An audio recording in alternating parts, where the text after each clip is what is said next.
Mga simpleng idea na dapat mong malaman kung magsisimula ka sa pag-aalaga ng free range chicken. Kaya kung nais mong madagdagan ang iyong kaalaman, halina at samahan niyo ako sa videos na ito. Makakatulong ito para tumaas ang egg production ng ating mga alaga.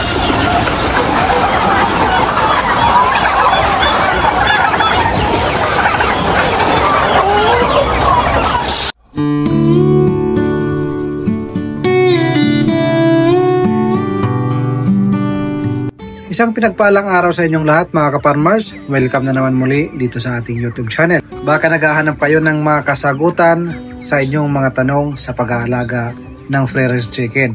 Ang binabahagi ko sa inyo ay base lang sa ating mga ginagawa at ating mga karanasan. At ito ay naging epektibo naman at tuloy-tuloy ang ating production. Pero bago natin ipagpatuloy, shout out muna sa mga nag-comment sa mga nauna natin mga videos.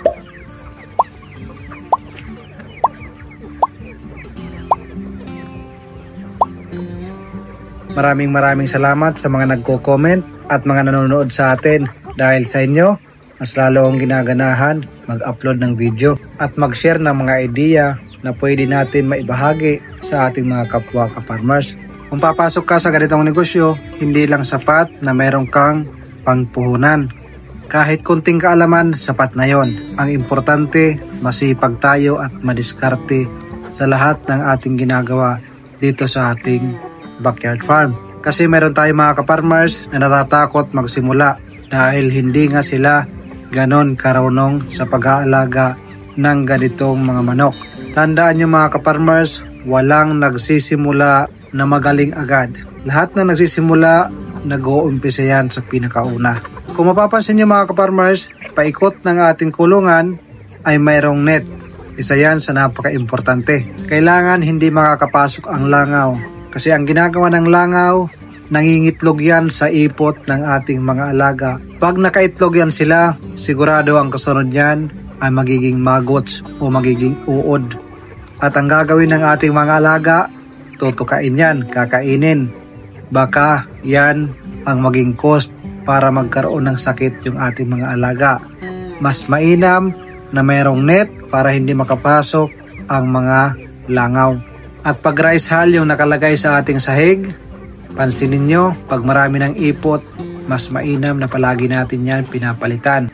Kasi ang nangyayari, dyan sila nakakakuha ng dumi. Dahil yung ating mga alaga, panay tuka sa ating mga sahig. Lalo na pag mayroon mga nahuhulog na mga pagkain. Sa mga nagtatanong naman, ano ang magandang pagparami ng itlog para tuloy-tuloy ang kanilang mga production? Ang ginagamit natin sa una is yung Yumibet. Pero nang dumating ang Egg 1000, sinubukan ko yan mga ka-farmers, maganda naman ang resulta. At palaging maganda ang egg production. Kaya yan yung ating ginagamit. At para sa ating mga layer, humihina ang kanilang egg production pag mayroon silang mga kuto. Kaya para maiwasan natin ang kuto, kailangan magtanim kayo ng maraming tanglad o lemongrass. Ano ba ang koneksyon sa tanim natin na tanglad? Bakit mawawala yung kuto sa ating mga layer? Pag gumagawa kayo ng pugad ng ating mga alaga mga ka-farmers, ang tanglad ang siyang ginagawa na beddings. Kung wala kayong rice hose, wala kayong kugon, mas mainam na tanglad yung ating gagamitin. Kasi once na tanglad ang ating ginamit sa beddings ng ating mga pugad, na itataboy niya ang mga kuto ng ating mga alaga.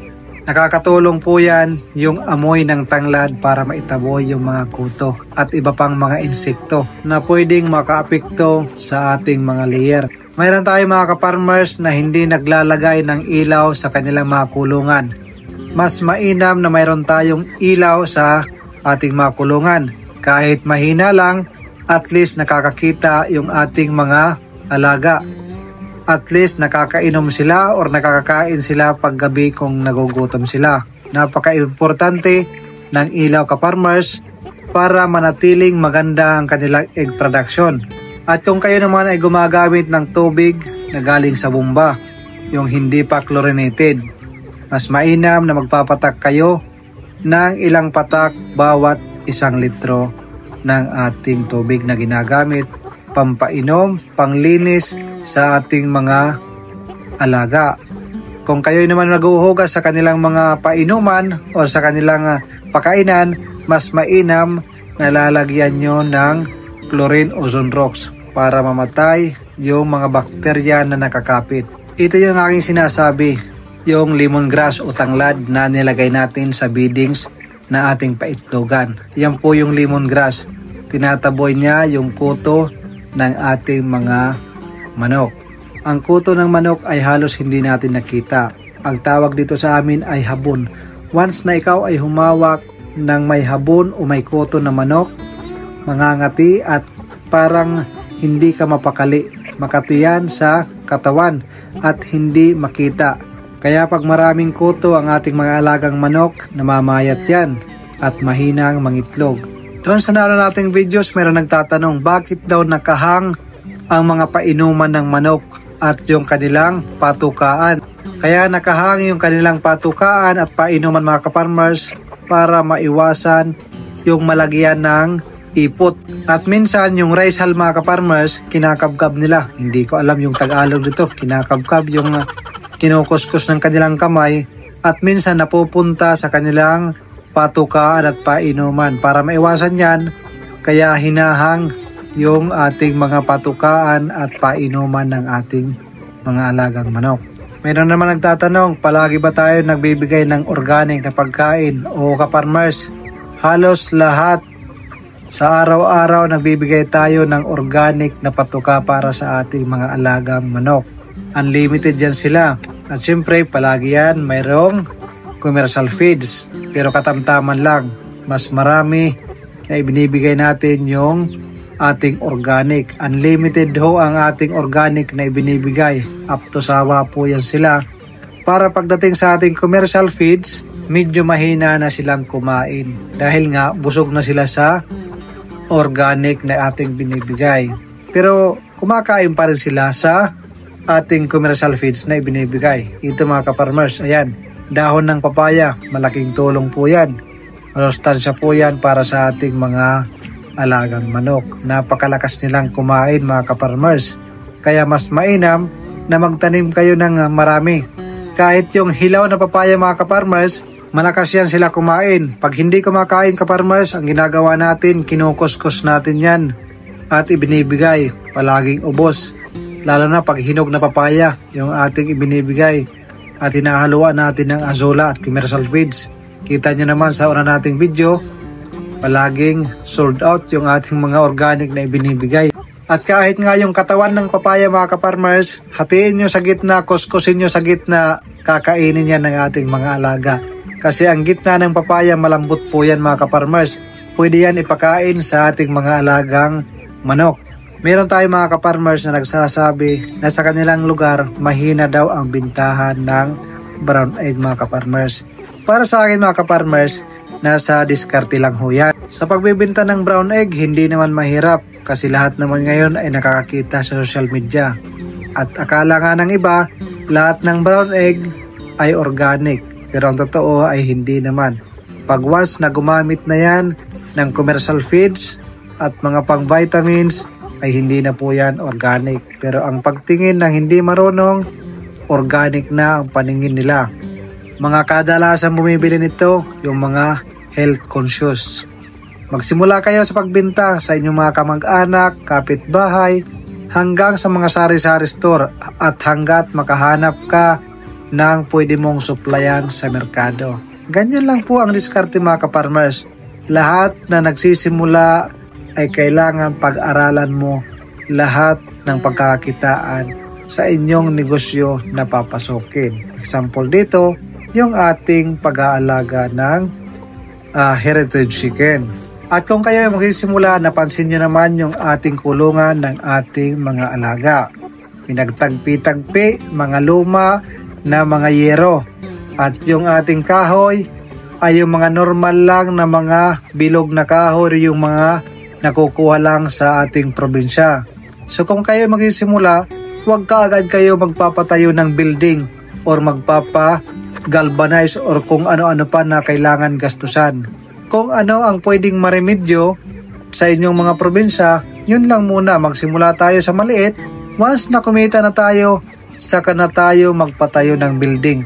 Pag na-master na po natin ang mga idea at technique sa pag-aalaga ng ganitong negosyo.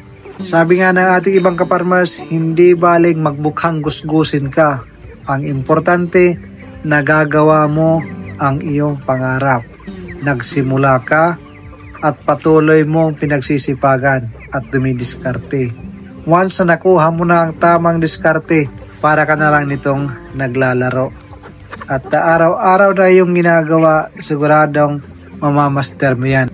At pag namaster mo yan, at umasinso ka na at umangat ka na ng konti, kukuha ka na ng tagabantay sa inyong farm. Ituturo mo na naman sa inyong tagabantay at ikaw ay maghahanap na naman ng ibang pwedeng maging diskarte para kumita na naman ng another business na pwede nating pagkakitaan.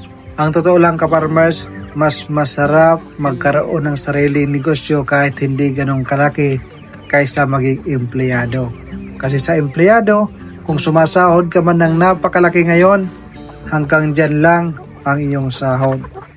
Pero pag once ikaw ay nagnegosyo, pag nakadiscover ka ng negosyo at kumita, maghahanap ka naman ng panibagong negosyo para gawing pagkakakitaan hanggat na dumami ng dumami ang iyong negosyo na pagkakakitaan at hindi mo mapapansin, marami na palang income na pera ang pumapasok sa iyo. Ganyan lang ho ang buhay sa negosyo. Simple lang ang farming business. Pero once na ikaw ay natuto, madali na lang ito para sa iyo. So yun lang mga kaparmers, kung mayroon kayong katanungan, maaari kayong mag-comment sa comment section at yan po ay sasagutin natin sa abot ng ating makakaya. Hanggang dito na lang, maraming salamat at mabuhay po tayo mga kaparmers.